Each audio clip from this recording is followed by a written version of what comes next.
Oli ku There Is Still Hope channel y'essuubi. Gowe nali ku mukuto gwa Lesop twagala nnyo ali ku Lesop tutishe ne testimony mwebale kubanga ate mutugoberera yonna gye musinzira okubanga mutulabira kama tukwebaza lw'ekisa ky'omwoyo mutukuvu ajja atulungamye mu Kristo Yesu omwana wa Katonda omulamu. Amiina. Kale kitundu kyaffe kyakuna eky'olunaku olwaleero leero tujja batwala speed paka yonna gye tunakomekeza kati katugende mu ggwanga erya UK gye tulabye gavumenti yaayo egambye egenda teekawo mandatory digital identity card nti bagenda teekawo digital card oba identity card ez'obuwaze ng'oteekeddwa okugifuna oyagala oyagala kitandise twatandise twabagamba witwale Austria kati kino kiri UK onaba nga nola negwanga eddala wedito nga lyolimu nga kituuka digital ID ezo kasitozera abamanya tusemberedde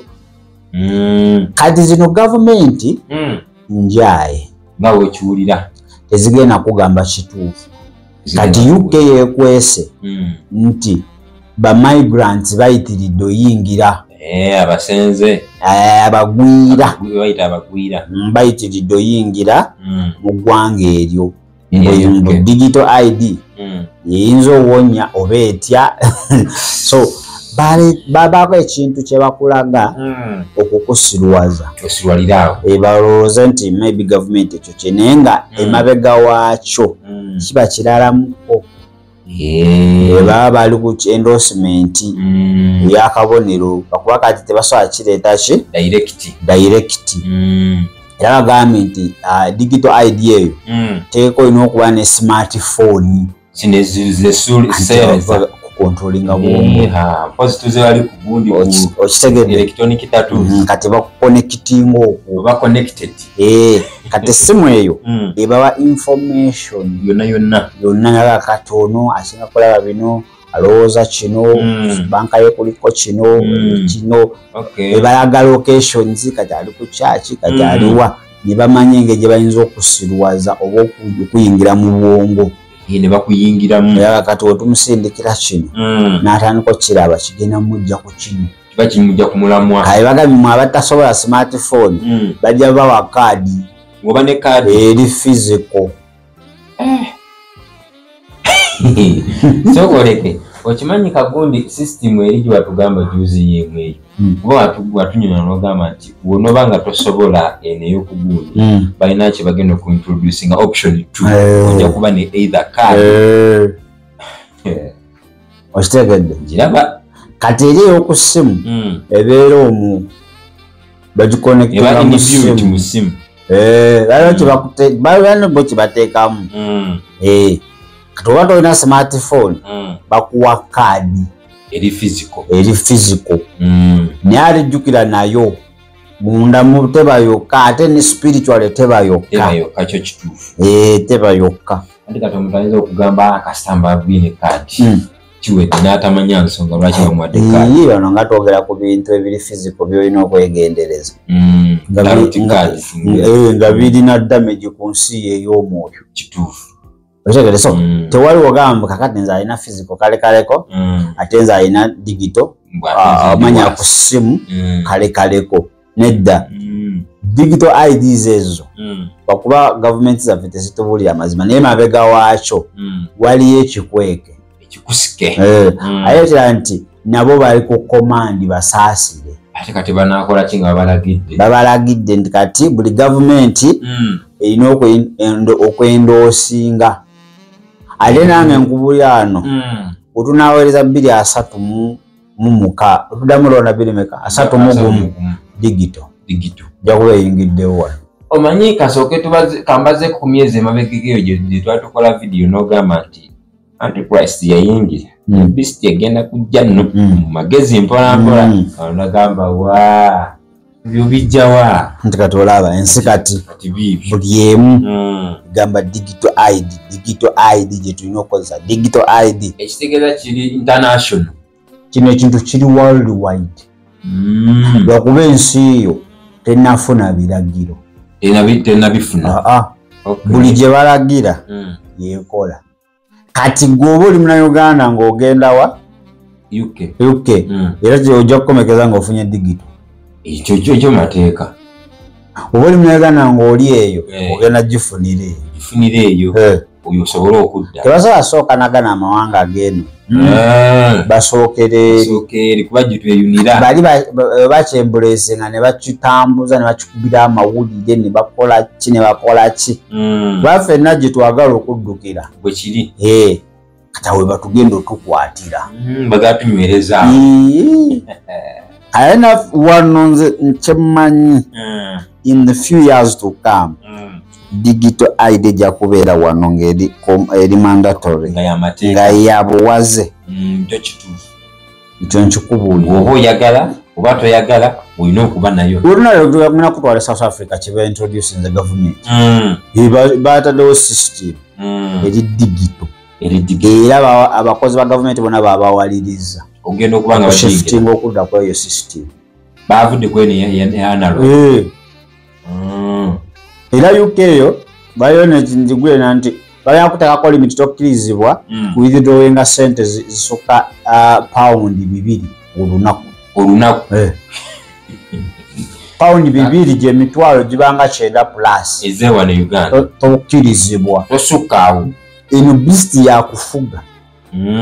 wonna tewali wegenda control kakati gwokukkiriza olina okubanga olinako akensuso akensusuba nza okubanga oli munene wakoze transaction ne bakubira mu kyalo mama waafa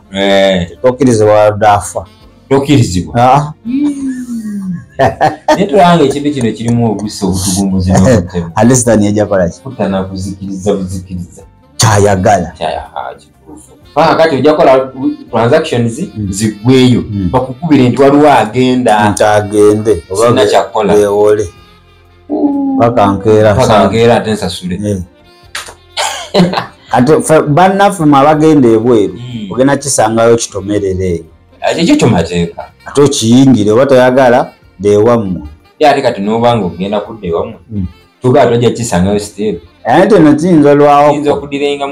ate oyagala kasente ogenda okumikiriza okukkiriza kubanga ojja kugenda ngenze Saudi ngenda wa bagambe ffe tusasulira ku digito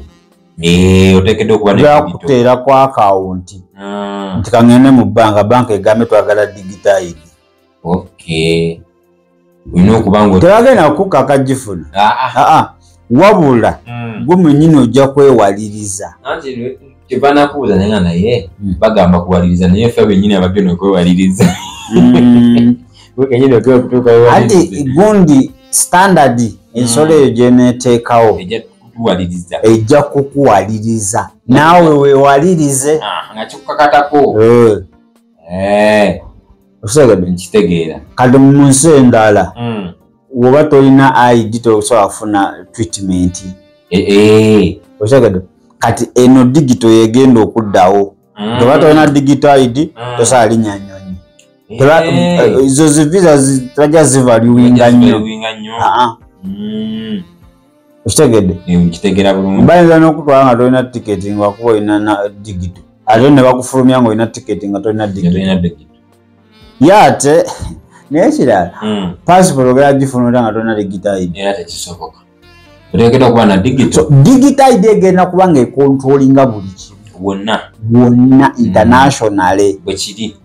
nti olina omwana ebweru akuweereza kasente genza wali mu banka aba maama ID yo tekkirizibwa kujjayo sente olina kuba olina bweti ne bweti upgrade bwe tugenda weewo okitegeera tuli kudda ku kye tuyita tekinologiya eyo ID kwesinga ofugira ku tekinologi kati okuyita mu tekinologi esobola okufuga spiritually kisobokera ddala nnyo n'amaanyi balo biwa tugamba ku bigundi police wabita bivacho biki gamba vacho kizo zebamba ezo bacho simanyi ebyo bibamba no ebyo biku initiative direct ate babigula bw'okiraba buli wolaba kiba kiri ku installinga munda mugwe okitegedde so digital ID kali kankubira ekino n'onoogenda mu kusaana okusiba togenda kijjawo totawaana ebintu ebimu biri scripture odagira bwereere singa kugamba mu Isirayiri ebeera ati peace nga terina berwana na VR headsets kati saa zino mukansabira Isirayiri eve mu lutalo gweddya mimonde gyo totawaana tekisoboka ntekeko nekimuwogo eri biri scripture Isirayiri egenda kubeera mu ntalo paka mukama waffe lwalidda okitegedde bulungi kati digital ID mwetegeke bwe toyagala zijja mateeka ate ogenda zembula esinga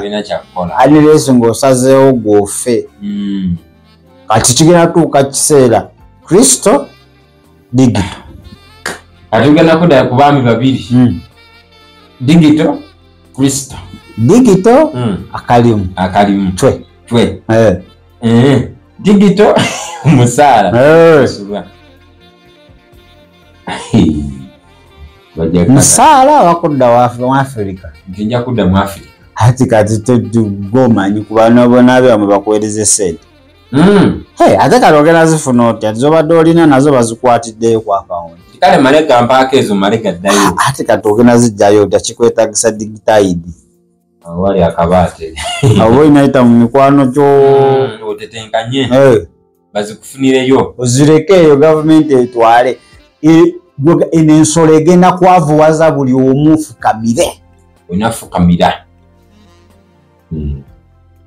ofuka waliwo ekintu ekikonkona naye obwavu obwakonkonye edda nalabedde obwavu obuko omanyi omwavu omugagga ojja okuba ne ssente naye tosobola zikozesa nabo obwavu obwakonkonye edda era nze ngamba batusooka abagenda ewa Kristo beesiimye naye bino bye tugendamu muganda wange biralamuko ojja kwegomba okufa ng'ate tosobola n'okufa nako kukudduka bumanyi ojjukiza ekintu ekyo ogenda okwagala okufa obwegombe kufa jangu kufa naye agambye ndeka fa n'ebibyo oletaga kaguwa wetuge teri wetulaga oletako ku butwa teri digital ID it's an issue kati global issue nyansi yonna kati ate kigenda fuka kyabuwaze mu buli ggwanga okubeera ne digital ID kali naddala kigenda okusinga ku affectinga abaganda baffe abali ebweru abasindika akasente eno ojagenda ku Western Union bagaye twala digital ID ate sijirina ate katosobola sindika sente munyambe tekisoboka oba olina kati kunoonya mu mikwano gyo bakusindikire ebintu bigenda kuzibuwala bintu bigenda kalubamu nga wobadde osuubira siwe ekiri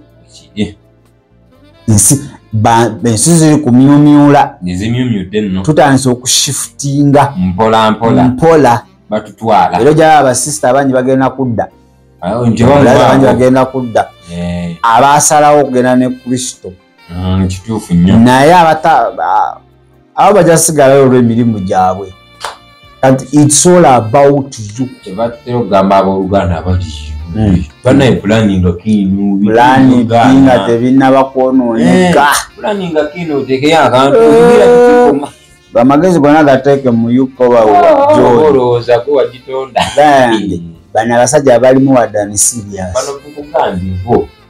tebatudde ovuki ekisooka bakozesa sitaani ekyokubiri bali mu byani balina obituukiriza Yuda Isikalioti sitaani yamuyingira naye nga ate Yuda Isikalioti alina otuukiriza ebyawandiikibwa bwe kiri kati we tuli wano tekigenda kudda mabega era gwe toddawo nogamba kangende ku maviivi totawaana mukiveewo tekisoboka birina otuukirizibwa So muganda wange kiri mu UK government eri kuleeta digital ID ez'obuwaze tegwamanyi kyabise ogigaana ne bakusanga gena mukomera obuziza musango tolina bikwogerako ate bakusalira eyo ate ojja kwekanga ogifunidde n'eyo andi komera lirina okufuna information ekufaako biki n'omusiberere okakananga bakusibye ate tebakusibidde n'okifunira eyo kyobadde ate toy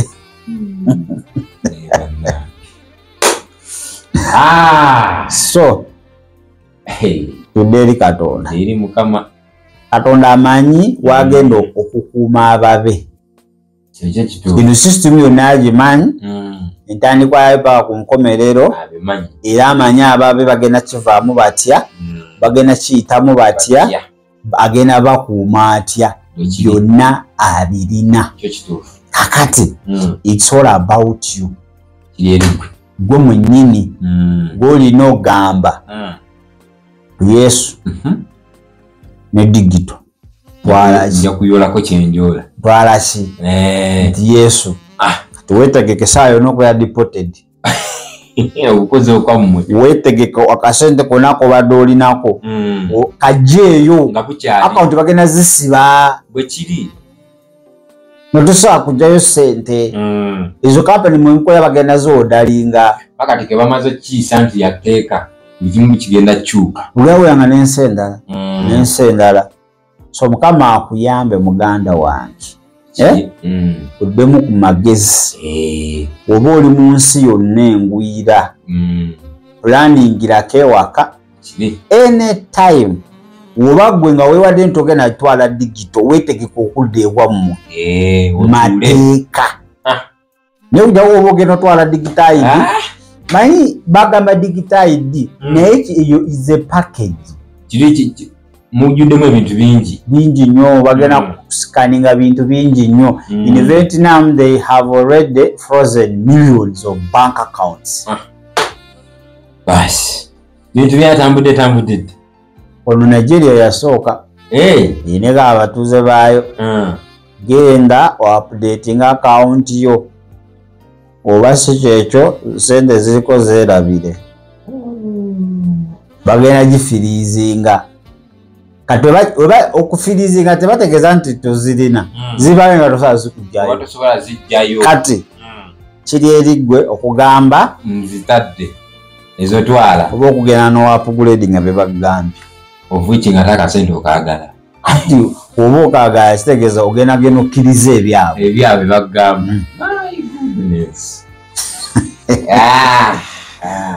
so kyekyo baganda baffe ekya digito ID ekutta akati nenyokera ddala this is more serious bakuba kati ebintu ebimu birimu zi government esobola bigenda nnyo detailed bayinza okuvunaano olemesa emirimu gya lwaki ogiyingirira naye nga ekiri emabega wa digito ID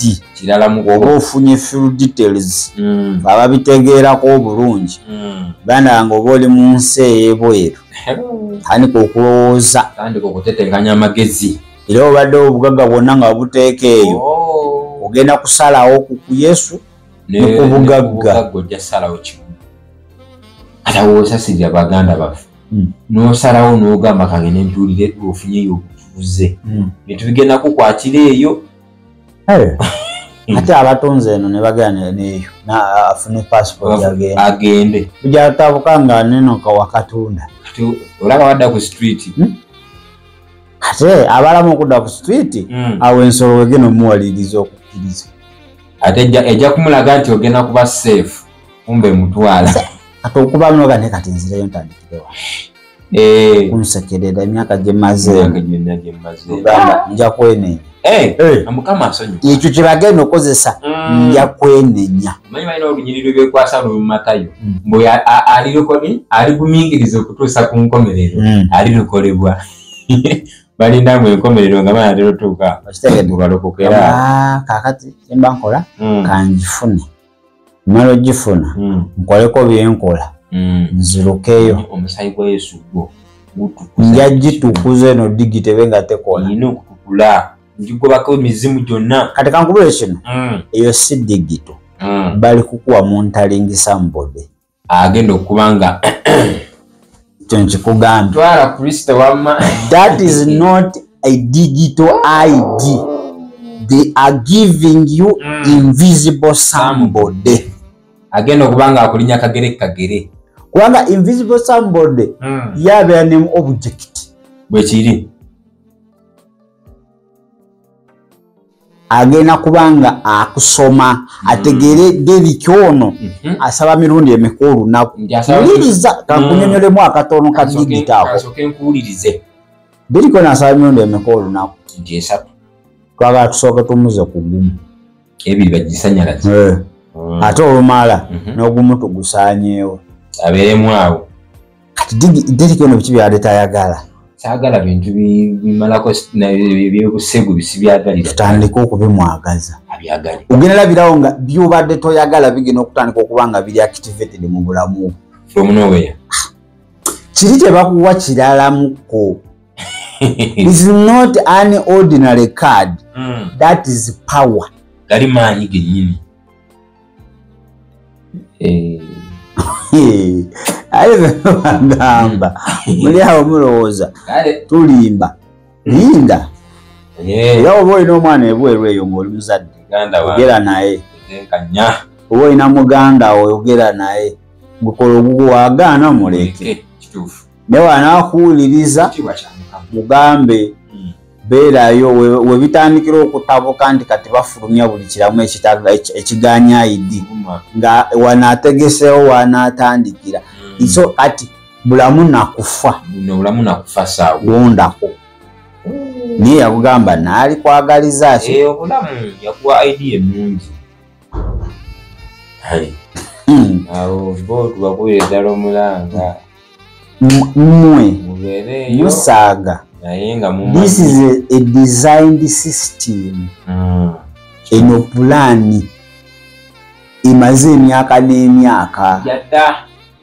kati ke kaseera kayo eveeyo digito tekigenda kukoma eyo na wano manyi bakyeta mpola tebagala kubikuba olumu na wano kigenda kujja naye mpola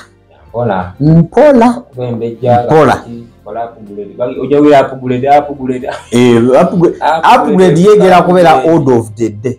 Every time upgrade dayo twala eno enkadde bakuwa empya ngira abantu bawo bannange bantu batidde mbalaba okitegedde twala Kristo bali kudduka twala Kristo yalina obulamu yalina pulaani empya yasobola okutoloosa n'okukubuusa yalina engeri gy'asobola okukuyambamu nga ye kuba yasobola okukuyamba. Damu ebigambo bino wammanga weetwalire Kristo gamba Yesu nkwebaza kubanga nkyali mulamu era nga nkyassa bigenda mu maaso naye nsazeewo okuwa obulamu bwange era omulokozi wange atonsaasire era onnyambe tukuze mu linnya erya Yesu. Amin era amino nabuuziza mboyoka gundi ejja kubeera free or mandatory egenda kubeera ya buwaze tokkirizibwa wadde okugigaana yenga ng'okigaana otya oba okyayagala okwetaayo okufuna kasalale simanyi mulimu olina ogikiza anerese nga byonna ogera bivaako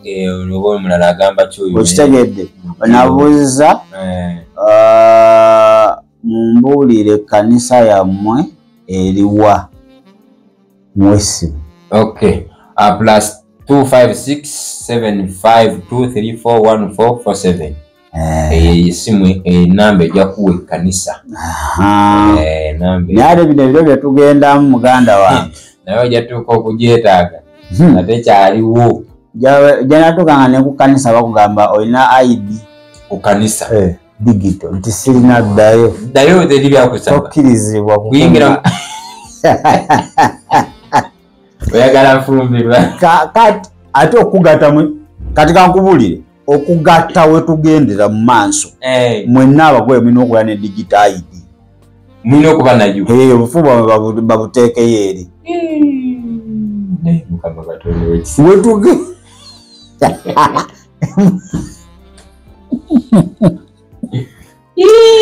kale ulira badda kino ekintu kinene kati wowe osobola otandika fellowship ewaka ewuwo ng'okuŋŋaana eyo gy'ogenda ku church tandika okwe-establishinga ewaka ekyegera tuuka nga okutuula mu takisi musimanyi kugenda ku church nga oba tolina digitaidi tokkirizibwa na kusala luguudo bagenda kukwata gwakireeresi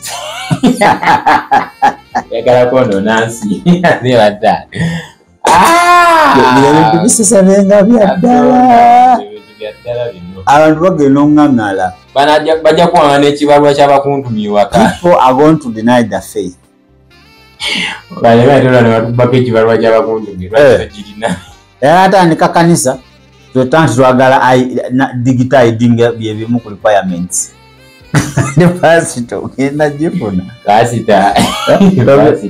oyagenza ogoba amayembe ate gamusebusi tubanayi yatandika kanisa anti mu bimu ku bukwakulizo leeta digital ID kati gwamanyi oba oyongerayo katimayo kanisa genda kuba yani